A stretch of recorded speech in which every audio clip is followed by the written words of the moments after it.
আসসালামু আলাইকুম। একটু ভালো জীবনের আশায় বাংলাদেশের কতই না মানুষ পাড়ি জমায় বিদেশ নামের অচিন কোনো দেশে। আজকে আমি কথা বলবো ঠিক এমনই একটি ছবি নিয়ে, যেটা মূলত প্রবাস জীবনের কথা এবং গ্রাম বাংলার সাধারণ পরিবারের কথা তুলে ধরে। ভিডিও শুরু করার আগে আপনাদের কাছে একটা রিকোয়েস্ট, যারা এখনো পর্যন্ত আমার চ্যানেলকে সাবস্ক্রাইব করেনি দয়া করে সাবস্ক্রাইব করবেন। আজকে আমি কথা বলছি 2016 সালে মুক্তিপ্রাপ্ত ছবি অজ্ঞাতনামা নিয়ে। অজ্ঞাতনামা সিনেমাটাতে মূলত দেখানো হয় বিদেশ থেকে কোনো একটা মানুষ মারা গেলে এই মানুষটাকে দেশে ফেরত আনার যে প্রক্রিয়া, এবং সেই প্রক্রিয়ার মধ্যে যে হাজারো লুফল রয়েছে, এবং সেই লুফলগুলোকে কাজে লাগিয়ে কিছু অসাধু লোক কিভাবে টাকার বাণিজ্য করে।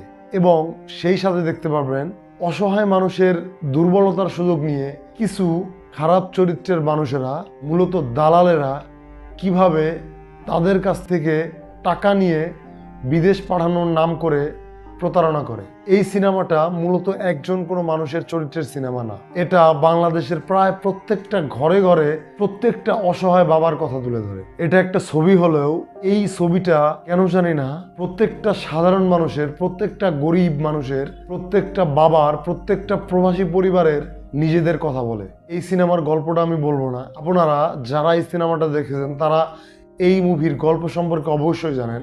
যারা দেখেননি তারা অবশ্যই এই সিনেমাটা দেখতে পারেন, এবং আমি আপনাদের গ্যারান্টি দিচ্ছি এই সিনেমা দেখার সময় আপনি আবেগের সমুদ্রে ভেসে যাবেন।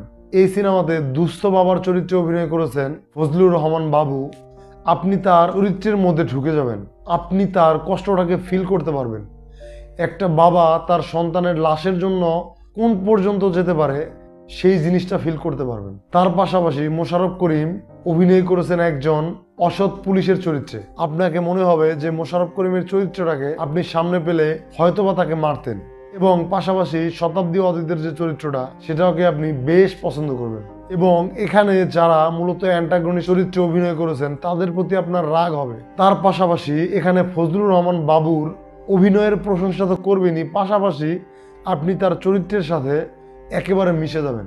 যদিও এই সিনেমার মধ্যে বেশ কিছু লুফল রয়েছে, যেমন এই সিনেমাতে ছেলের লাশের জন্য যখন বিভিন্ন দপ্তরে বাবা ঘুরে বেড়ায়, সেখানে কোনো দপ্তরের ভিতরের কোনো চিত্রই দেখানো হয়নি, শুধুমাত্র দপ্তরের বাইরে দাঁড়িয়ে যে কথাবার্তা বলা হয়েছে সেগুলোকে তুলে ধরা হয়েছে। যদি এই বিষয়গুলোকে সেই জায়গার ভিতরে গিয়ে বা কোনো একটা অফিসের মধ্যে গিয়ে দেখানো যেত তাহলে জিনিসটা আরও বেশি সুন্দর লাগতো। এখানে গ্রাম বাংলার যে চিত্র দেখানো হয়েছে সেগুলো বাংলার ঠিক সেই সময়ের চিত্রগুলোকেই তুলে ধরে। বাংলার নদী, বাংলার রাস্তাঘাট এবং গ্রামের মানুষের যে জীবনযাত্রা সেই জিনিসগুলোকে তুলে ধরে। এই সিনেমা নিয়ে বেশি কিছু বলার নেই। যারা ইতিমধ্যে দেখেছেন তারা অবশ্যই জানাবেন এই সিনেমাটা কেমন লাগছে, আর যারা দেখেননি তারা একবারের জন্য হলেও সিনেমাটা দেখতে পারেন। এই সিনেমাকে আমি রেটিং দিব 4 আউট অফ 5। আজকের মতো এই পর্যন্তই। আসসালামু আলাইকুম।